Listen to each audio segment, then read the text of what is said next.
Niger letter issue is very close to most people's heart in the National Assembly, and we must find a way in making sure that the Niger Delta gets a better bargain than what it's getting now. Some of us are in the forefront on the issue of onshore-offshore dichotomy. I'm a northerner, and I could see the injustice. And I was the House leader when I moved the motion and led the debate on the onshore-offshore dichotomy. Even as some people are abusing us, left, right, and center, but we know between us and God that God is listening to what we are saying from our heart. Why should you be scared or afraid of coming to face your own vehicle? Every senator seated here, every senator of the 10th Senate, every member of the 10th Assembly, we are all here at your own instances. Your mandate brought us here. So why would you not be free to come and interact with us? Our guests, gentlemen of the press, ladies and gentlemen, I once more say good afternoon to you all. You will recall last week this committee had cause to address the press on and over the issue of hydrocarbon remediation, pollution agency for the cleaning up of the Ogoni land, which of course the committee did say that we have, as at last week, extended understanding to HYPREP to today. If for any reason HYPREP, being led by the project coordinator and members of his team, do not appear here, then we will have every cause to issue a warrant of arrest and also call on the president to do the needful. But we have HYPREP here. So HYPREP has conformed today to the call of this all-important committee. But before HYPREP is called to say whatever, let me reiterate what this committee, under my stewardship and support of distinguished colleagues, have always said. Appearing before this committee, and in fact any other committee of the legislature, is not an automatic indictment. It is for records to be put in perspective. Maybe the reason for which we want you here may not really be what you have in your kitty. But if there is no interface, there is no interaction, how there would we know? Particularly on queries on Auditor General's report. Auditor General's report is not an indictment. It's a statement for us to verify before taking decision. And how do we verify if you are not here? This committee, and indeed all other committees of the legislature, receive petitions. When we have petitions and we write you to say we have these issues, respond. That does not mean you are automatically indicted. You respond, we will look at your response vis-a-vis whatever we have here. And then the needful will always be done. But I don't know why Nigerians, why should you be scared or afraid of coming to face your own vehicle. Every senator seated here, every senator of the 10th Senate, every member of the 10th Assembly, we are all here at your own instances. Your mandate brought us here. So why would you not be free to come and interact with us? This message is being said today to HYPREP, but by extension is to all, because the Nigerian public is here listening to us, and some will watch later, or some will read through social media and the traditional or the conventional media. The message is, please know that we are here for Nigeria and Nigerians. And so the project coordinator of HYPREP, you are now called upon to address this committee accordingly. Thank you very much. For the Honorable Committee for your patience and understanding, and commend you for the beautiful work you are doing for our dear country, Nigeria. Personally, and as a project, we hold the Senate and the entire National Assembly in high esteem, and we respect all the distinguished senators and members of the House of Reps. So we respect you, and we hold you in high esteem. Personally, I've always been an advocate of transparency and accountability, even before I became the project coordinator of HYPREP. So at any point, I would be delighted to open the books, inform the public about what we do in HYPREP. And we have verifiable reasons and evidence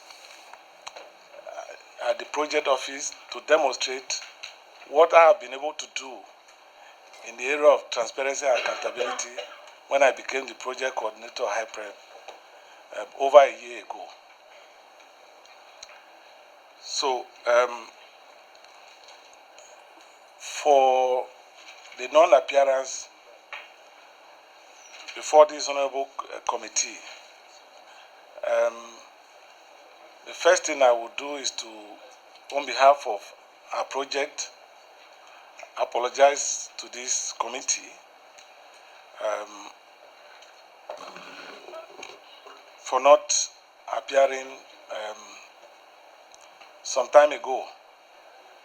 The first time we were invited, of course we got the invite late, but I rushed down. It was my first time in the Senate, so I was misled to the other building. But I later found my way to the chairman of the committee and apologized to him. I also wrote to him apologizing and requested that he should give me another date. The second time he invited me, or the committee invited me, incidentally, I was away, so I couldn't make it, but I also wrote back to the committee. And I think the third time I was at COP, attending the climate change conference. So it was not deliberate, and it is also a record that I've also appeared before Senate committee and House of Reps committee. In fact, here we have Senator Amino Abbas, is a member of the Senate Committee on Oil and Gas Host Communities, and even the distinguished chairman is also a member of that committee. That committee were out there in Ogoni last year, September. They went round to see our project, and so there is nothing that will stop us from appearing before the committee, this honorable committee, and any other committee of the National Assembly. So I most sincerely apologize for the reasons why we couldn't attend the previous sections. And let me assure this committee that we are out there accelerating the cleanup of Ogoni land as mandated by the government, because one of the priorities of the Renewed Hope agenda is for us to accelerate the cleanup.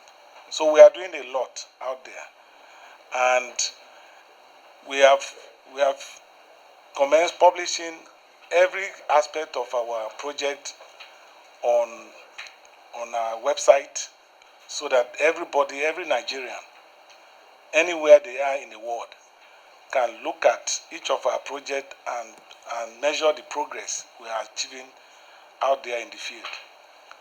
We are doing a lot in terms of the remediation of contaminated lands and groundwater. We are also doing a lot in terms of providing potable water to the Ogoni people. On the 24th of this month, the Honorable Minister is coming.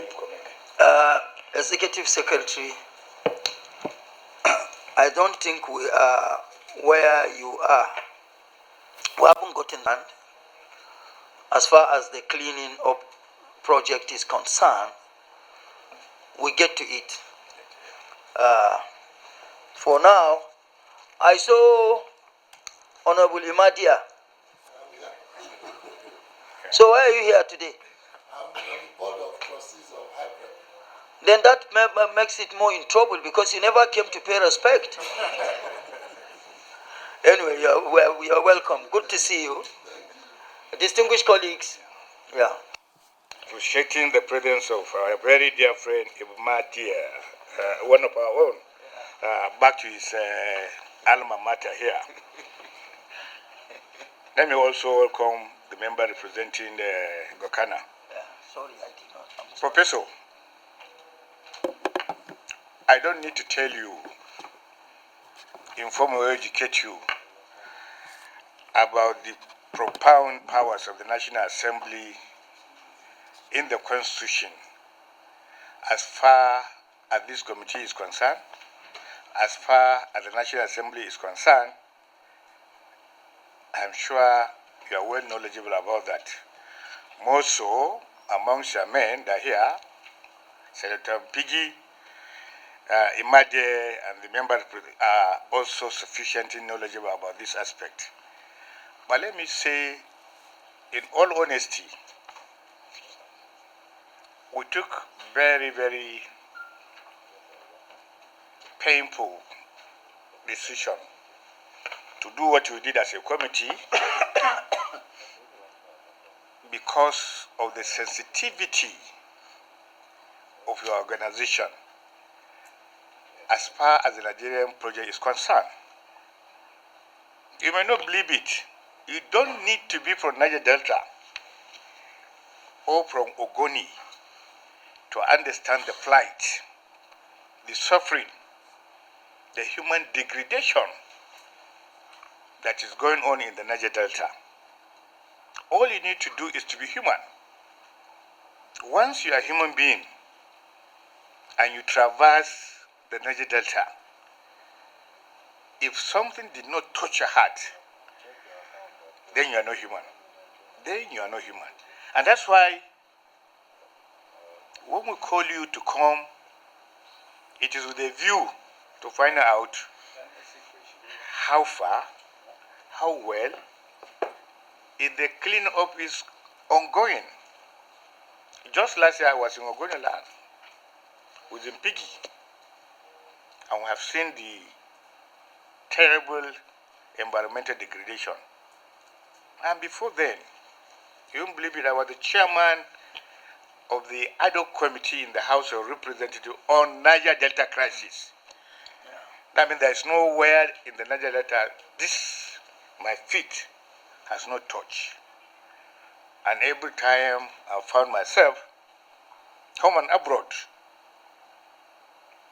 I speak for Niger Delta because it is transparently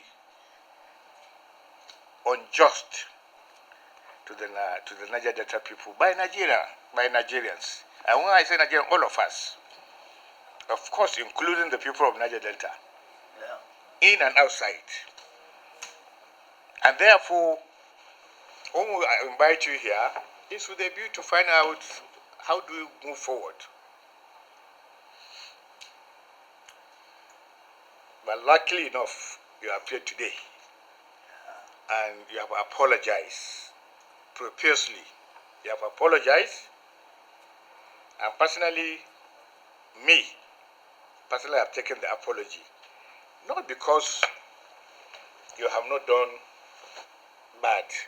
It is because the critical work that is supposed to be done in the cleaning should not be delayed at all because of your absence in appearing before a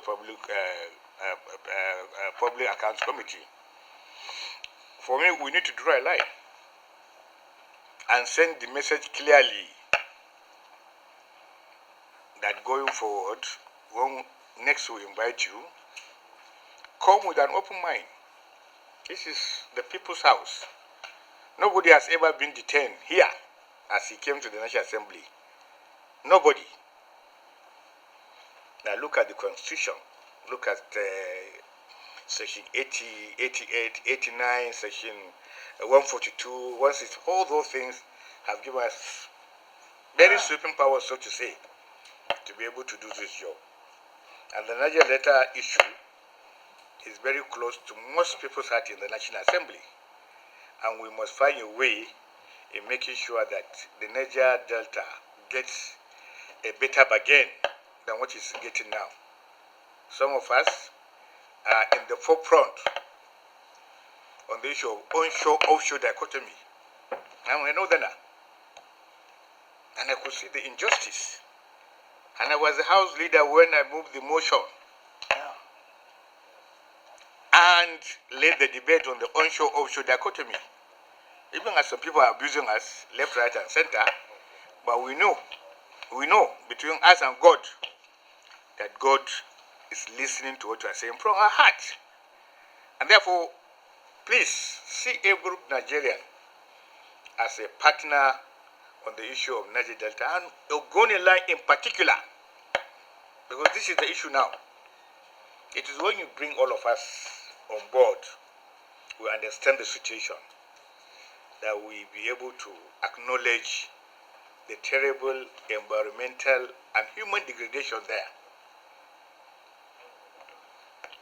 It is not a hearsay. We've been there, not once, not two times. We have witnessed it, we have felt it, we have asked people who have seen the terrible poverty there. So please, for me, I'm okay, Mr. Chairman, with this apology, and I want to reiterate further. Please, don't repeat this issue of not answering our call. We feel very, very slighted when we invite you and you have the opportunity and you don't come and we don't communicate with you. Thank you. Before House Leader, here on this table, as far as the National Assembly is concerned, I have only two, or on this side of the divide, I have only two seniors. Senator Abdul Ningi and Senator Jia. They set the pace.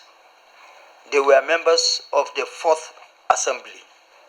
So first on the return of the 4th Republic. And then I had the privilege of being a member of the 5th Assembly, 6th Assembly. Dia, we got in the same time. And, and When you are ruling, you can't just say only two persons. You have ranking that are ranked than you. who? You shouldn't say that about it. Where? Who is my senior? Who is the ranking? How? Where were you? You just came into the Senate. We are not counting even the House of Representatives. That's a discussion for another day. And who authorized you to talk? It's not the problem you are facing. Let me just clear this. You know, Move forward. Senator Abdul Ningi has accepted your apology. If all accept your apologies, the decision is to be finalized by me because I have the gavel. So, I won't even say much. Thank you, Chairman. I think Senator Abdul Ningi did proper justice. The interest is actually for us to make progress for the interest of Nigerians, not to look for fault or backstab anybody. In the last meeting, we were all boiling. We were not happy with the way you have responded to the National Assembly. But you are here, you have apologized. So, Mr. Chairman, I think we just have to move forward and hope that such will not repeat again. That is the most important thing. Such, under no circumstances, should it repeat again. Thank you, Mr. Chairman. I also second the acceptance of the apology. Thank you. Thank you, Mr. Chairman. Mr. Chairman, let me thank you for the concern here. And let me personally thank our brother, distinguished Senator Ningi. Ningi, you've been with us all through the Ogoni, and maybe you have a special thank you message from the Ogoni one of these days. The East-West Road that is being handled today is as a result of the motion which he chaired the HYPREP committee. Mr. Chairman, I want to thank you on behalf of my people. When my constituent, because whether they are from Ogoni or not, appears before you, and I'm here, I'm seeing Ogonis here. It is not just an Ogoni issue, but it's a Nigerian issue. It's a Niger Delta issue. When the project coordinator came in, I saw he was panicking. And after hearing from you and distinguished Senator Ningi and my brother Osita, I think it's a little bit calmer now. I want to thank you and to assure you that from time to time, we continue. I sit as the vice chairman of the Committee on Host Community, and of which I'm supervising him. I can say his book, not looking at the auditor's report, but at least his book within us as a committee is something that at least we can give in a grade that would be very, very encouraging for now. But I want to reassure you that anytime you call upon him, and make sure he will appear before this committee. Thank you very much. Wisdom. I associate myself with the submission of distinguished Senator Ningi Osita and also a friend of the committee. So we accept the apology by the Executive Secretary. Thank you, sir. Magnanimity to accept the apologies tendered by the project coordinator of HYPREP. Now going into the subject matter, unfortunately, the coordinator or the project has only submitted 2 of these documents. And of course, without the documents being enough to go or available to senators, there is virtually nothing we can discuss for today. So you are going to, when the last communication the committee or the last correspondence the committee sent to you, it specified the number of copies to be submitted to the committee even before your appearance. So you will go to do that, and your next appearance day or date will be communicated to you by the secretariat. With that, And the number of copies. and the number of copies. Of course, the number of copies had been stated in the last communication, but when they are conveying to you the new date, of course, they will still, the literature of the letter will again specify the number of copies you are to submit to, and send the copies to the committee at least a week before your appearance, so that senators will have the opportunity to study the documents, and then going forward, when you appear, we will know where we are, and then we definitely know where we will be going to. Yeah, and the documents, for the purpose of clarity, let me remind you, and the secretariat will as well give you this copy. A copy of the legal instrument guiding implementation of the project. 2. Management structure of the project. All funds received. Those from the moon, from the earth, from Jupiter, from where, all put them together. All funds received. External auditors report. List of contracts awarded. Evidence of due process certificate on each of the contracts. Report of due diligence. Then Federal Executive Council approvals as the case may be, because not all will require that. Copies of contract agreement. 9. 10. Valuation certificate. 11. Certificate of jobs / completion of project. And 12. Evidence of payment, VAT and withholding tax. And that's it. So with this, we come to the end of our sitting today with HYPREP until the new date is conveyed to you. For that, our sitting today with HYPREP has been suspended sine die.